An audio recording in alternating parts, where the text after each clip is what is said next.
Assalamualaikum warahmatullahi wabarakatuh.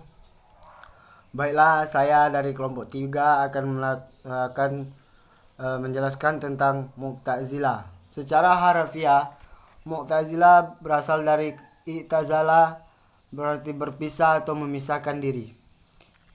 Yang berarti juga menjauh atau menjauhkan diri secara teknis. Istilah Mu'tazilah menunjuk pada dua golongan.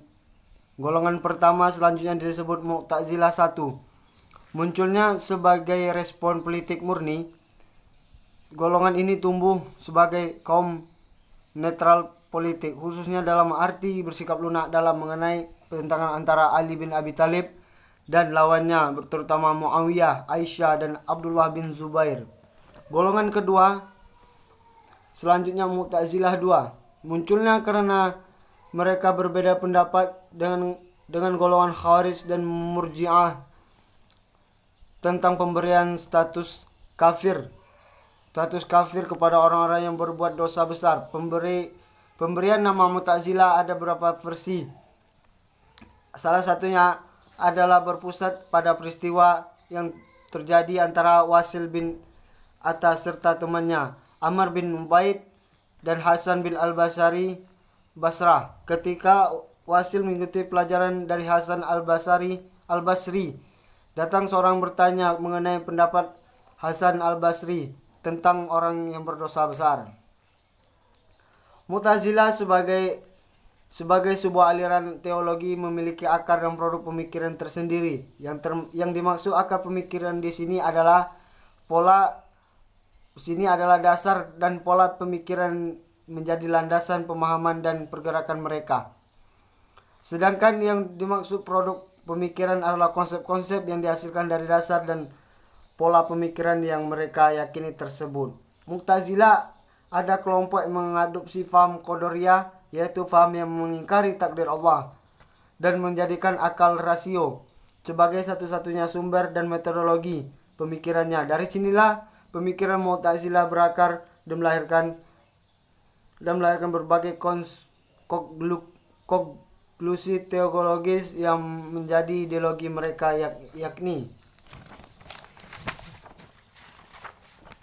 disebut dalam buku Al-Mu'asa Al-Muyassara fil Ladain wal Lazahib wal Lahzab Al-Mu'asyarah, bahwa pada awal sekte Mu'tazilah ini mengusulkan dua pemikiran penyimpangan mubtadi, yaitu pemikiran manusia punya kekuasaan mutlak dalam pemilihan apa yang mereka kerjakan dan mereka sendirilah menciptakan pekerjaan tersebut. 2. Pemikiran bahwa perlakuan dosa besar bukanlah orang mukmin, tetapi bukan pula orang kafir, melainkan orang fasik yang berkedudukan di antara dua kedudukan mukmin dan kafir, manzilatul baina imanzilati. Dari kedua pemikiran yang menyimpang ini kemudian berkembang dan melahirkan pemikiran turunan seiring dengan perkembangan Mu'tazilah sebagai sebuah sekte pemikiran. Mereka sepakati pemikiran tersebut adalah pemikiran bahwa Allah tidak memiliki sifat azali, dan pemikiran bahwa Allah tidak memiliki ilmu qudrah, ilmu kodrat, sama, basar, dan seluruh sifatnya. Dan pemikiran tentang mustahil melihat Allah dengan mata kepala, dan keyakinan bahwa Allah tidak bisa melihat dirinya dan lain pun melihat dirinya.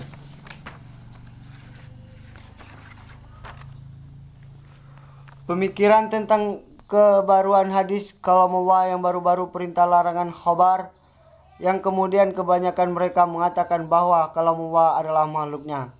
Pemikiran bahwa Allah bukan pencipta perbuatan manusia, bukan pula pencipta perilaku hewan.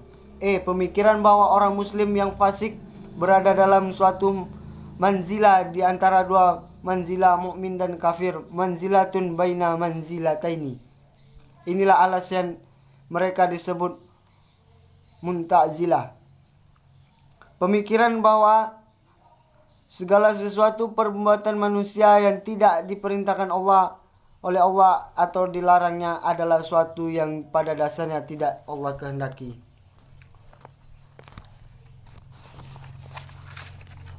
Quran adalah makhluk yang sebagai konsekuensi dari perkasaan Allah memiliki sifat kalam. Al-adlu adalah keadaan Allah. Al-wadu al-wajid adalah janji dan ancaman.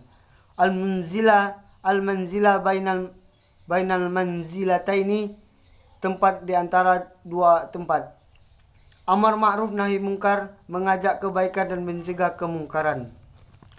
Dari pemaparan tentang pemikiran Mu'tazilah di atas terlihat bahwa akal adalah satu-satunya pemikiran mereka.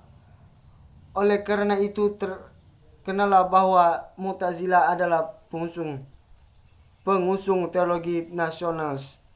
Baiklah, sekian dari saya. Wassalamualaikum warahmatullahi wabarakatuh. Jangan lupa like and subscribe ya guys.